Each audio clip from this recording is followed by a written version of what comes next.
الرحمن الرحيم marka hore waa maasantiin bahda saxaafadda waxaan rabaa inaan idin la wadaago warsaxaafadeed degdeg ah oo ka soo baxay xafiiska madaxa xukuumadda dowlad goboleedka Galmudug Dr. Sheekh Maxamed Shaakir Ali Xasan Jamhuuriyadda Federaalka Soomaaliya dowlad goboleedka Galmudug xafiiska madaxa xukuumadda warqadda suumadeedu ay tahay dowlad goboleedka Galmudug 162/2019 kuna taariikhaysan 27 bishii 2019 ujeedo warsaxaafadeed dowladda federaalka ee Soomaaliya waxay ka baxday heshiiskii ay la gashay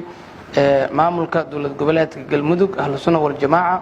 waxayna taas ka doorbideen weerar iyo dagaal qaawan iyagoo magaalooyinka Galmudug ka soo buuxiyay ciidamo ay garwadeen ka yihiin madax ka tirsanayd argagixisada al-shabaab kuwaas oo meesha ka saaray nabadgelyadii deegaanada Galmudug ay haysteen maamulka iyo shacabka reer Galmudug kadib markaa aragnay inay burbureen dhammaan heshiisyadii la galay qatar weyn ka muuqato waxa loo sheegayaa lana farayaa ciidamada qalabka sida shacabka reer Galmudug inay u diyaar garoobaan difaaca naftooda dadkooda dalkooda iyo diintooda ilaaliyana nabadgelyadooda faraha laga bixiyay beesha caalamka iyo saaxiibada Soomaaliya waxaan u cadeynaynaa in dhibaatada halkaas ka timaada ay dowladda federaalka Soomaaliya mas'uul ka noqonayso waxa kale oo aan beesha caalamka u soo jeedinaynaa in ay doorkooda ka qaataan arrinkan madaxda AMISOM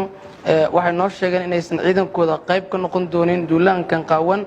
cidii ku soo duusha magaca AMISOM waxaan u arkaynaa inay yihiin kuwa u soo duulay inayna qabsadaan waana iska difaaci doonaa waxaana beesha caalamka ugu baaqaynaa inay ka qaataan doorkooda caalamiga ah wabillahi tawfiiq